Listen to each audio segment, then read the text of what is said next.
আল্লাহ রাসূল বলে, মাগো সেই সুন্দরী মেয়েটার নাম হলো উম্মে জামিলা। জোরে কার নাম কি? এই উম্মে জামিলার বাড়িতে তুমি গিয়ে তদন্ত নাও, গিয়ে দেখো তার কোন আমলের কারণে মাগো তোমার আগে উম্মে জামিলা জান্নাতে যাবে। সুবহানাল্লাহ। ফাতেমাতুজ জোহরা আসরের নামাজের পর চুপি চুপি উম্মে জামিলার বাড়ির উদ্দেশ্যে রওনা। যাইতে যাইতে পাহাড় পাইছে, পাহাড়ের পাশে একটা বিরাট জঙ্গল, জঙ্গলের ভিতরেই তার বাড়ি। বাড়িতে গিয়ে সালাম দিচ্ছে, আসসালামু আলাইকুম ইয়া আহলিল বাইত, আসসালামু আলাইকুম ইয়া আহলিল বাইত, আসসালামু আলাইকুম ইয়া আহলিল বাইত। আমরা কি কারো বাড়িতে গিয়ে সালাম দেই? কারণ আমাদের মাঝ থেকে সালাম কালাম উঠে গেছে, ঠিক কিনা? আর যেদিন থেকে নামাজ উঠে গেছে, সালাম কালাম উঠে গেছে, আহলে সুন্নাত ওয়াল জামাত বলেন আর মুসলমান বলেন, আমাদের মধ্যে অশান্তির আগুন ধাও ধাও করে জ্বলতেছে, ঠিক কিনা? আমার প্রিয়জনেরা, ফাতেমাতুজ জোহরা যখন 3 বার সালাম দিছে, দরজার ওই পাশ থেকে বলে, কে আপনি? বলে, আমি হলাম নবী নন্দিনী, আল্লাহ রাসূলের কন্যা ফাতেমা। বলে, বোন কি মনে করে? বলে, আমি আপনার বাড়িতে এসেছি একটু দেখার জন্য। বলে, না রে বোন না, আমার বাড়ি, আমার ঘরের মধ্যে আপনার আমি আসতে দিতে পারি না। বলে, কেন? আপনিও একটা মেয়ে মানুষ, আমিও তো একটা মেয়ে মানুষ, তাহলে আমি কেন আপনার ঘরের মধ্যে যাইতে পারবো না? এবার উম্মে জামিলা কয়, আমার স্বামীর হুকুম নাই। ধরে কান কি? স্বামীর হুকুম নাই। ও বোন, আমার ঘরে যদি আসতেই হয়, তাহলে আমি আমার স্বামী যখন সন্ধ্যাবেলায় কাঠ কেটে বাজারে ওই কাঠগুলো বিক্রি করে যখন বাড়িতে আসবে, আমি অনুমতি নেব। তারপরে আপনি আগামীকালকে এই টাইমে আমার ঘরে আসার অনুমতি পাবেন। সুবহানাল্লাহ। ফাতেমা কয়, সেও একটা মেয়ে, আমি একটা মেয়ে, হাই রে পদ্মারে। ফাতেমাতুজ জোহরা বাড়িতে চলে গেছে। পরের দিন যখন আবার আসরের পরে রওনা দিবি, চুপি চুপি চোরের মতন যখন রওনা দিচ্ছে, পিছন থেকে একজন বলে, মা গো, আপনি গতকালকে চোরের মতো একা একা কোথায় জানি চলে গেলেন, আবার আজকেও আপনি চুপি চুপি কোথায় যান? পিছনে তাকায় দেখে পৃথিবীর কোনো মানুষ নয়, ছোট্ট ছেলে হযরতে হুসাইন রাদিয়াল্লাহু তাআলা আনহু। সুবহানাল্লাহ। হুসাইন বলে, মা চোরের মতো কোথায় যান? আমিও যাব। ফাতেমা মনে মনে চিন্তা করে, একদিন আমি আমার আব্বাজানের কাছে কইছিলাম, আব্বা, আমার 2টা সন্তানের মধ্যে আপনি কার বেশি ভালোবাসেন? আল্লাহ রাসূল বলেছিলেন, মারে তুই তো 2টা সন্তানের মধ্যে কার বেশি ভালোবাসিস ক? এবার ফাতেমাতুজ জোহরা কয়, আব্বা আমি 2 জনকেই ভালোবাসি।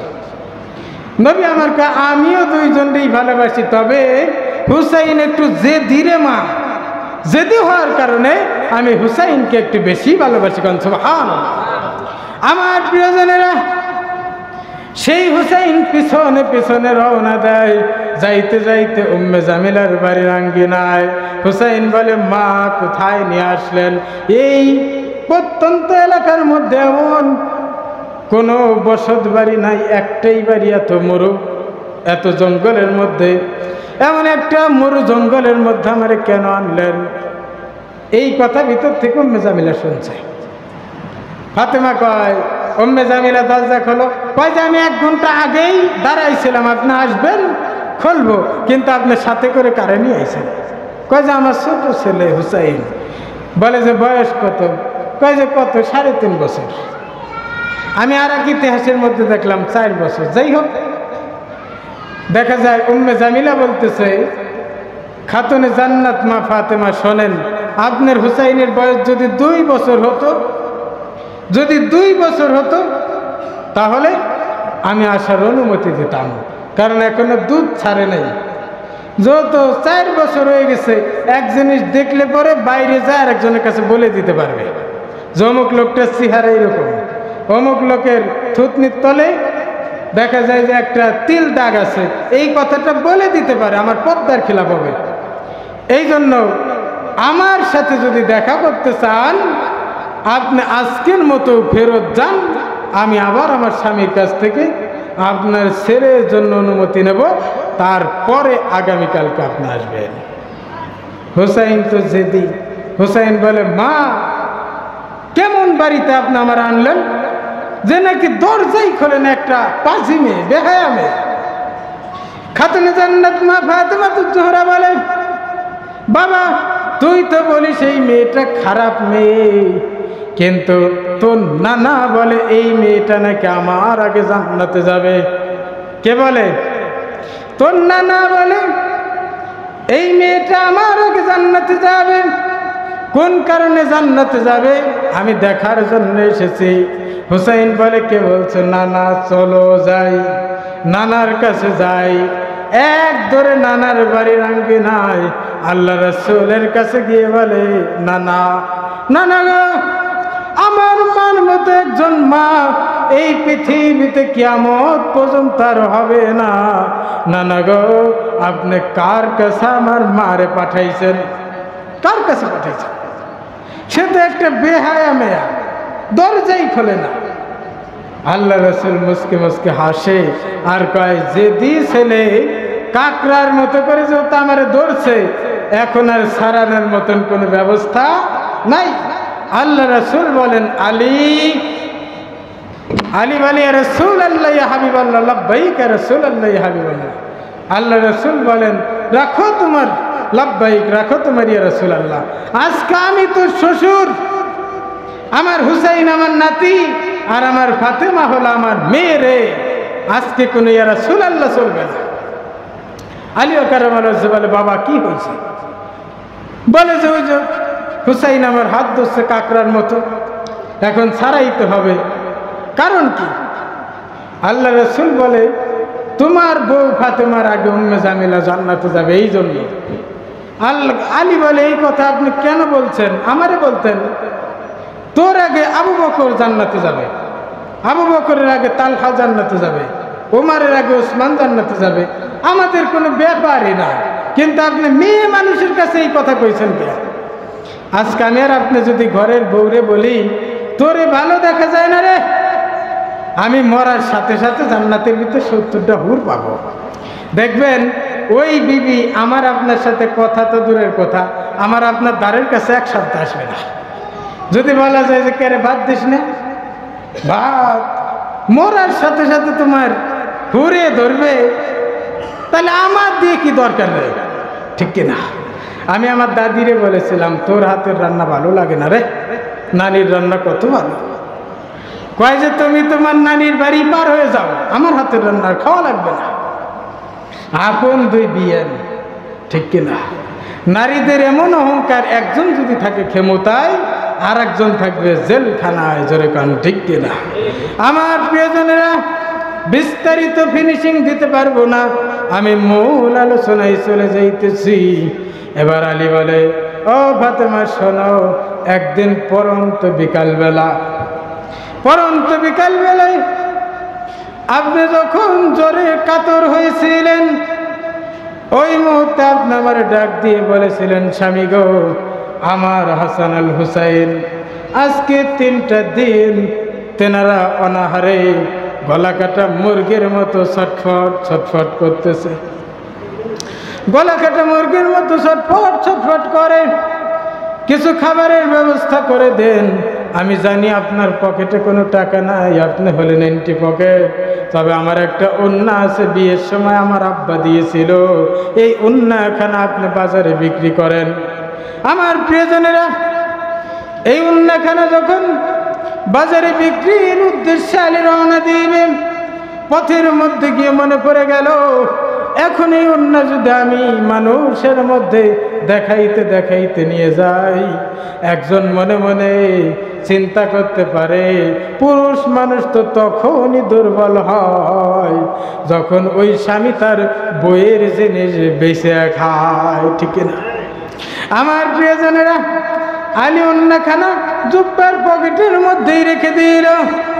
এবার হযরত আলী কারামাল্লাহ পকেটে করে নিয়ে যখন বাজার বরাবর, হঠাৎ করে কে যেন ডাক দিয়ে কয়, আলী ওন্না বিক্রি করবা?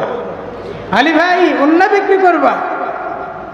আলী বলে আমি যে উন্না বিক্রি করব এই বেটা জানে কেমনে? আলী বলে আমি যে উন্না বিক্রি করব আপনি জানেন কেমনে? কয় যে অত শোনার দরকার নেই, বিক্রি করবেন কিনা তাই কয়। এবার আলী কয় তাইলে কত দিবেন? বলে আমি একদম 6 দিরহাম, 6 টাকা দেব। আপনি কি বেচবেন? বলে দাম চাওয়া মানে ঠকা। তারপরেও ঠিক আছে আমার এখন টাকার দরকার, দেন। ওন্না বিক্রি করে 6 দিরহাম নিয়ে উনি যখন মুদিখানা দোকান মনিহারি দোকানে গিয়ে বলে দোকানদার সাহেব আমার 6 টাকার খাবার রেডি কর। যখন 6 টাকার খাবার রেডি করবে এমন সময় এক ভিক্ষুক এসে কয় আলী আমি আর 7 দিন যাবৎ কিচ্ছু খাই না, আমারে খাওয়ার জন্য কিছু দান করো। কোন মারহাবা। আলী চিন্তা করে আল্লাহ বলেছে আম্মা সাইলা ফালা তানহার। আল্লাহ রাব্বুল আলামিন বলেছে আলী রে সাইলকারীর চাওয়া কখনো তুমি ফেরাই দিও না।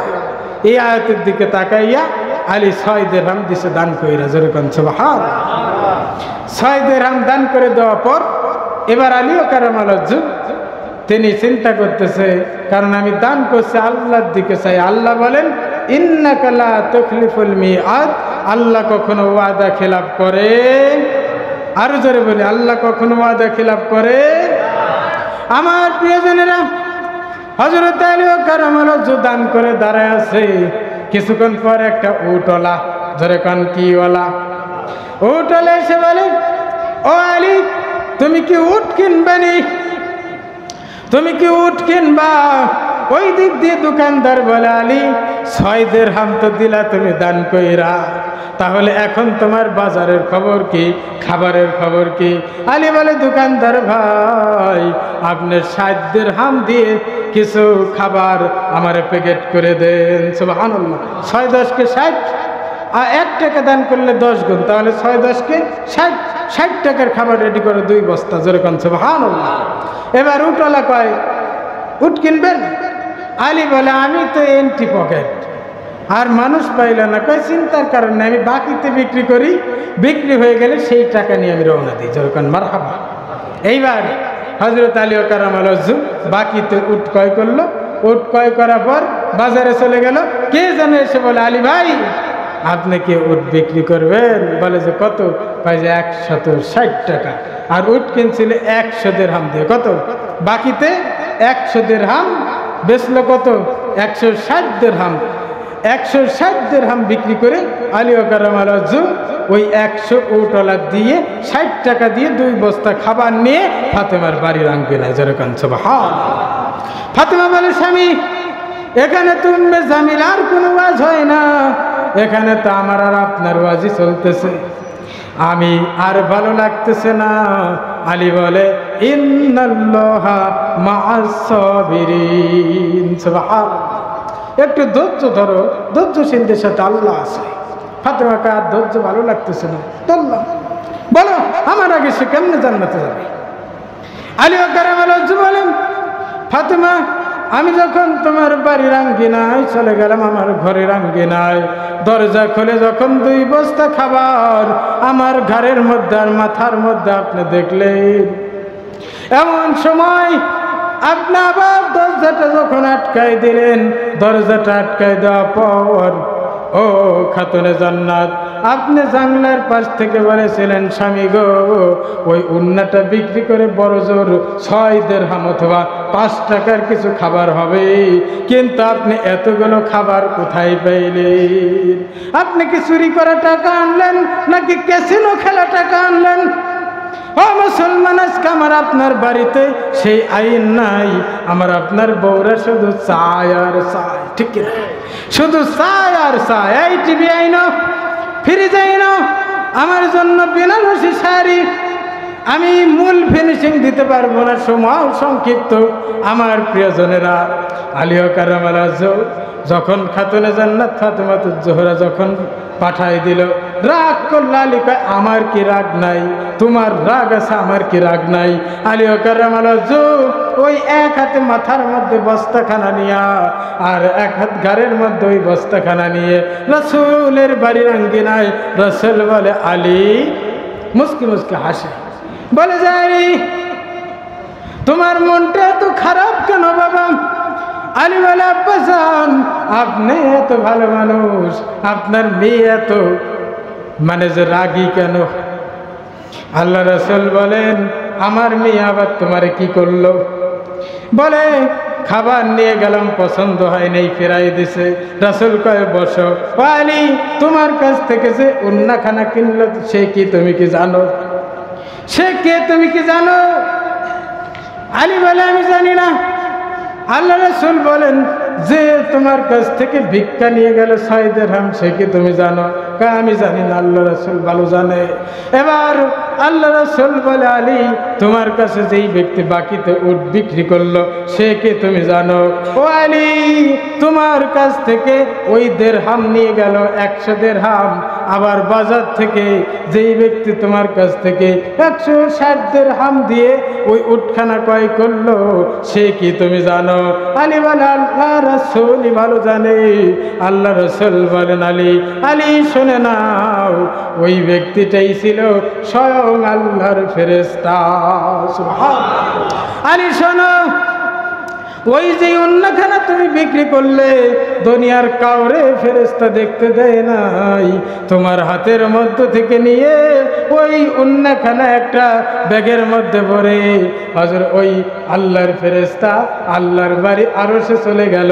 শুধু তাই নয়, যে উটখানা তুমি মানে যে বাকিতে ক্রয় করলে আবার যখন তুমি বিক্রি করলে ওটাও যখন ফেরেশতা ছিল ওই উটখানা নিয়ে আল্লাহ রাব্বুল আলামিন জান্নাতের মধ্যে রেখে দিল।